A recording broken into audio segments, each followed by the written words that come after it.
الشيطان الرجيم بسم الله الرحمن الرحيم إن الذين يكفرون بآيات الله ويقتلون النبيين بغير حق ويقتلون الذين يأمرون بالقسط من الناس فبشرهم بعذاب أليم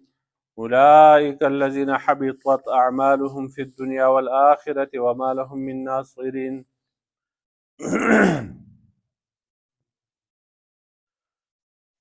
ربط د مخکې سردار یې مخکې آیات کې نږدې وفرمایل وإن تولوا فإنما عليك البلاغ که دا خلق د تا سره جګړې کوي نو ته ووایه چې ای پیغمبر صلی الله علیه وسلم چې ما خپل ځان د الله دپاره تابع کړ دی او هغه چا چې هغوی د الله خبره منلې ده او دې اهل کتاب و عامیانو ته ووایه چې تاسو اسلام قبلوئ نو که دوی اسلام قبول کړو نو دوی په هدایت شو وإن تولوا او که دوی مخ اړئ نو په تا باندې ذمواري صرف د دعوت او د تبلیغ ده نور د هدایت ذمواري په تا نشته الله پاک به د دوی سره حساب کتاب کوي فإنما عليك البلاغ والله بصير بالعباد نو مخکې آیات کې دا کسانو تذکره وکړه چې هغوی د حق نه مخ اړئ او حق نه اعراض کوي حق نه مني نو دا کسان څوک دي نو دا کافر دي که الله د آیاتونو نه انکار کوي او دوی پیغمبران بغیر د حق نه وجدي قتلوي هغه کسان چې هغوی په انصاف سره امر کوي خلقو ته هغوی لره وجدي دا کسان د زیرې ورکه په هغه عذاب دردناک باندې دا اصل کې پیشاړي دي تحکم ټوخي دي زیرې په ښه کار باندې ورکولی کېږي خوشخبري په عذاب باندې خوشخبري نه نو دا پورې پیشاړي شوې دا کسان دي چې د دوی اعمال برباد دي هم په دنیا کې هم په آخرت کې د دوی لپاره هیڅوک امدادي به نه نو بعضې خلق داسې دي چې کفر کوي د الله د آیتونو نه او د الله پیغمبران وجني بغیر د حق نه دا غټ ظالمان دي او هغه خلق هم وجني چې هغوی په انصاف سره خلقو ته امر کوي نو هغوی هم دې کافرانو قتل کړي دي نو یو قتل بالحق دی یو قتل بغیر حق دی په حق قتل چې دی هغه د هغې عام درې صورتونه دي مشهوره چې یو سړی مرتد شي دین اسلام پرېږدي نو هغه به قتل کولی شي د ده دا قتل په حق سره دی د ده قتلول حق دی دویم زنا وکړي شادي شدی ښځی سړی هغه به رجم کېږي دغه هم د هغو قتلول دا په حق باندې دي او دریم صورت دا دی چې یو سړی بل سړی مړ کړي نو د هغه نه به قصاص اخیستلی کېږي هغه هم په حق سره دی د دې نه علاوه صورتونه چې دي دا بغیر حق دي په ناحقه وجل دي په ناحقه دې خلقو به چې پیغمبران وجل نو په هغو کې دا درې واړه صورتونه نه نه پکې ارتداد و نه زنا وه او نه چې کوم دی هغه قتل و پیغمبران خو د دې کارونو ګناهونو دې نه پاکي معصومي نو بغیر څه د جرم نه به یې وجل هغه کسان به هم وجل چې هغو به د انصاف او د عدل باندې خلقو ته امر کو ابو عبیده ابن جراح رضی الله تعالی عنه دا امین هذه الامه د دې امت امانتګر صحابي دی او د عمر رضی الله عنه په زمانه کې دی چیف آرمی سټاف و د ټول فوج مشر و نو د ده نه روایت دی فرمایي چې یو نبي علیه اسلام فرمایلي دي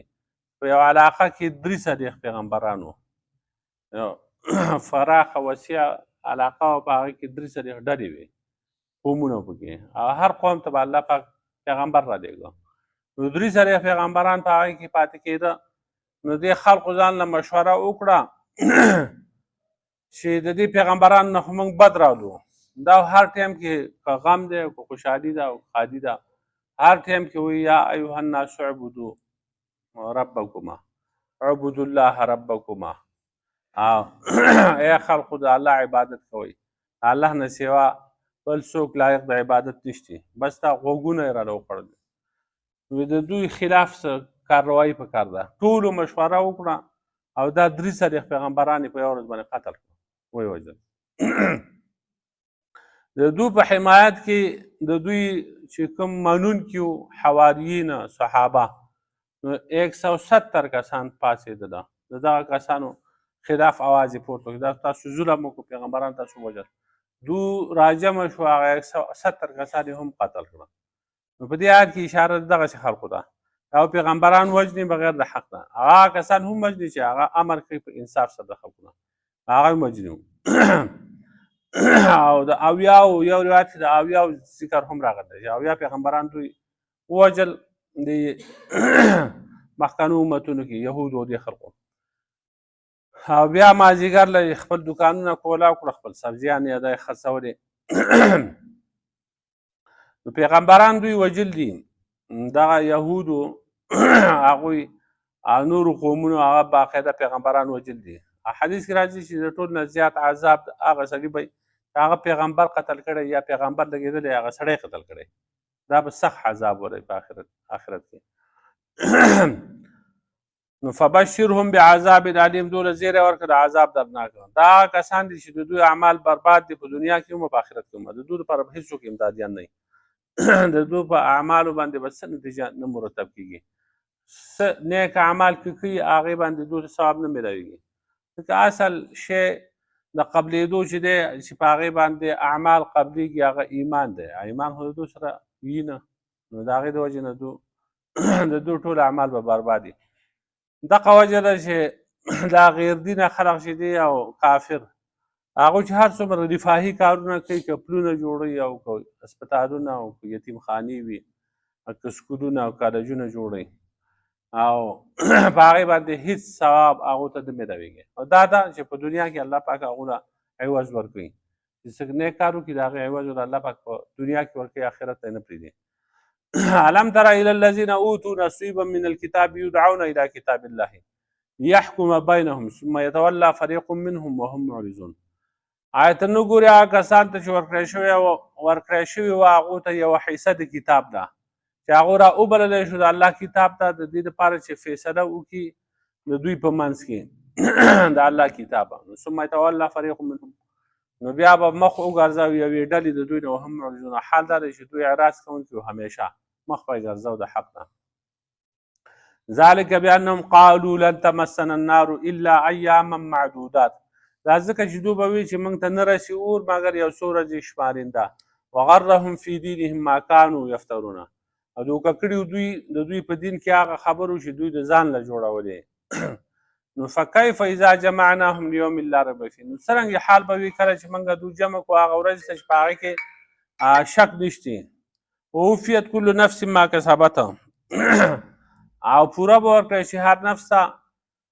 سزا د هغه عمل چې ده کړي وي وهم لا یظلمون او د دوی سره به ظلم نه کېږي. دا آیتونه نازل شوي دي په باره د یهودو د خیبر کې خیبر چې د مدینې منورې نه بهر یو ځای دی 200 کیلومتره لرې 200 میله هلته یهود پاتې کېده او په هغې کې یوه ښځه او یو سړی شادي شده دواړه شادي شده نو هغوی زنا وکړل نو هغه خلقو چې کوم دی هغه مولیانو چې شمپوشي وکړه بس پرېښوده نو عوامو شور جوړ کړو چې دا غټان دي مالداره خلق دی نو دوی ته څوک څه نه وایي چې غریب سړی وایي دا رجم دی دی موږ سنګساره نو دا احتجاج یې وکړو په هغې باندې هغه مشران مجبوره شو مشوره باندې مشوره کوو مشوره یې وکړه غټان چې وو هغو مشوره وکړه چې څه چل وکړو نو په دې باندې اتفاق راغی چې په مدینه منوره کې پیغمبر پاک صلی الله علیه وسلم هغه موجود دی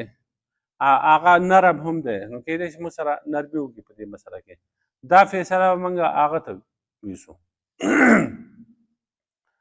فیصله یې راوړه نبي علیه السلام ته څه کسان راغله څه دغه منافقانو سردېره شوه څه نبي علیه السلام خواته لاړه ته یې مې ترې راواغسته وایي زموږ څه مسله ده نبي علیه السلام ښه ده ته یې مې ور ورکړو دا نور خلک هم خبر شو راغلل چې داسې یهود راغلي خپله فیصله په نبي علیه السلام باندې کوي نو څه مسله ده هغو ورته دا مسله وړاندې کړه چې دغه کسان موږ راوستي دي دا یوه ښځه ده یو سړی دی زنا یې کړي دي د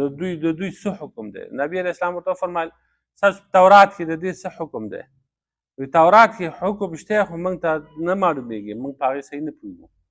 وی راوړئ تورات راوړئ که نه، په هغې کې څه حکم دی؟ تورات دوی راوړه. نو د دغه علاقې بیا د خیبر سره نږدې فدک نوم یو ځای دی، فدک. او فدک کې بل هغه 3 میله دی، د خیبر نه لرې ځای دی. د هغې یو عالم ابن سوریا او په دې یوه سترګه باندې ړوند هم و، نو هغه او ډېر ښه جوور عالم و، ماهر د تورات. نو هغه کتاب راواغسته تورات، نو دغه د رجم د آیات چې ولوسته، نو نور یې ولوسته، کوم ځای چې د رجم حکم په هغې باندې ګوته کېښوده. نو عبدالله بن سلام رضی الله عنه چې مخکې هغه یهودي و، بیا وروسته مسلمان شوی، هغه هم د تورات عالم و، هغه ته دا ټول یاد و، معلوم ورته. هغه وی دا لاس پورته کړه د خدای دشمنه وې، دا لاس پورته کړه، دا ګوته یې پورته کړه. چې هغه ګوته پورته کړه فاذا آیت الرجم تلوه، نو د آیت د رجم چې کوم دی هغه ځلېده. نو نبي علیه السلام ته ویل دروغ وایي، دا آیت رجم په دې تورات کې موجود دی. نو دوی رجم ول نه ورکوه، دا سنګسارولي ول نه چې دلته تا ته دا فیصله راوړه. نبي علیه السلام وایي ستاسو په کتاب کې هم دغه فیصله ده، او زمونږ په کتاب کې قرآن کې هم دغه فیصله ده چې شادي شده کسان زنا وکړي نو هغو ته به رجم میلاویږي. دی به اوس دا دواړه کسان به رجم کوو. نو را یې وسته بهر میدان کولاو میدان ته، خلقو په ګټو باندې ویشته، او هغه سړی په دې ښځه باندې عاشق و. نو هغه سړي ګزار به چې په هغه ښځه باندې کېده، دې سړي به ورته ځان مخکې کوو، سړي به چې د ګټې ګزار به یې کوو، نو هغه ښځه به یې بچ کوله او ځان به ورته مخکې کوو. به هر حال مړی کړه. چې واپس لاړو نو هغه کسان ورته وویل چې دې شرم ته څه ضرورت و چې د دې ځین روان شوی مدینې منورې ته تللی، او دا فیصله خو دلته زموږ په کتاب کې وه، نو په هغې باندې ولې فیصله نه کوله؟ چې هغه مقصد هم حاصل نه شو، وشرمېدی، تاوان هم وشو، 200 میله لرې سفر وکړو، نو څه ضرورت و دې ته؟ نو دوی وی هېڅ خبره نه ده، هېڅ خبره نه ده. ذلک بأنهم قالوا لن تمسنا النار الا ایاما معدودات، موږ ته خو به اور رسي، دا غلطي خو کېږي، زموږ نه غلطي وشوه، خو یو څو ورځې شمارېده اور به راته رسي، او د هغې نه علاوه چې کوم دی بیا موږ جنتیان یو، پاک خلک وو. دا خو معمولي غلطیانې دي، په دې باندې خدای پاک څه نه وایي موږ ته. دا د شمار یو څو ورځې چې وي، نو دا 2 روایته دي پکې د دوی نه، د دې یهودو نه. د دوی دا عقیده وایي چې د دنیا دا ټول عمر 2000 کاله دی، 2000 کاله چې پوره شو دا به ختم شي. دا خبره دروغ وه، ځکه چې دا 9000 کاله وشو تقریبا د آدم علیه السلام نه وروسته، دنیا هغه شانتې آباده ده، او د هر 1000 کالو په مقابله کې به 1 کال موږ ته سزا میلاویږي. نو صرف 2 ورځې سزا موږ ته میلاویږي. او بل قول د دوی دا و چې زموږ مشرانو د سخي عبادت کړل 40 ورځې، حقا 40 ورځې موږ ته سزا راکوي، موږ به دوزخ ته ځو، او بیا چې دوزخ ته وځو بیا به جنت ته ځو، بیا جنتیان یو موږ. دا به وي د دوی دا عقیده وه. عیسایان چې وو د عیسی علیه السلام امتیان، نو هغو وي چې موږ چې څومره ګناهونه کوو د هغې کفاره شوې ده، مخکې ادا شوې ده. څنګه؟ عیسی علیه السلام پسولی شوی دی، پانسي کړی و، هغه دا پانسي کېدل زموږ د ټولو د ګناهونو دپاره کفاره ده. څوک څومره ګناهونه کوي د قیامته پورې، نو بس هغې کار شوی، ختم ده. عیسی علیه السلام ته د هغې سزا ورکړی شوې ده. نو دا دین دی چې ګناه به یو سړی کوي او سزا به بل چاله ورکوي، او سړی به لا پیدا شوی نه وي، یو سړی به 2000 کاله وروسته پیدا کېږي. عیسی علیه السلام د 2000 لکه نن چې انګریزان دي دا 2026 دی که نه، 2026 کاله وروسته به یو سړی پیدا کېږي، هغه به د هغه کفاره د ګناهونو کفاره مخکې عیسی علیه السلام 2026 کاله مخکې ادا کړي. دا دې ته بکواسات وایي، دا دروغ دي. دا نو دوی بس خبره نشته، خیر ده، یو څو ورځې عذاب به راله راکړي، دوزخ ته به لاړ شو، خو بیا به موږ مزې کوو. نو غرهم فی دینهم ما کانوا یفترون.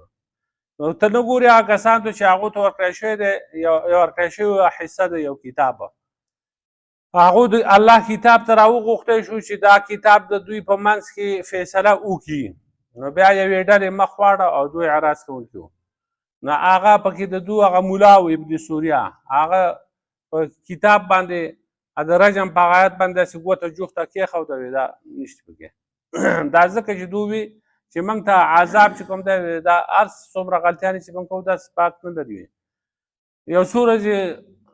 عذاب دی هغه به موږ برداشت کړو بیا خو موږ جنتیان یو ذلک بانهم قالوا لن تمسنا النار دا ځکه چې دوی به وي چې موږ ته نه رسي اور مګر یو څو ورځې شمارېده وغرهم فی دینهم ما کانوا یفترون او دوکه کړي دوی د دوی په دین کې هغه خبرو چې دوی به ځان نه جوړولې فکیف اذا جمعناهم لیوم لا ریب فیه نو څرنګه حال به وي کله چې موږ دوی جمع کړو په هغه ورځ کې چې په هغه کې هېڅ شک نشته چې هغه ورځ د قیامت ده او هر نفس ته پوره بدله میلاو شي او د دوی سره ظلم نه کېږي نو هله به د دوی سترګې رڼا شي دوی به پوه شي دا موږ چې په دنیا کې څه وینو دا ټول دروغ وو قل اللهم مالک الملک تؤتي الملک من تشاء ویې وکړو بس بجلی بم ځي بس ځه الله بس ایسه پورا ده ربنا ظلمنا انفسنا وان لم تغفر لنا وترحمنا سل امري واحلل عقدة صلى الله تعالى على خير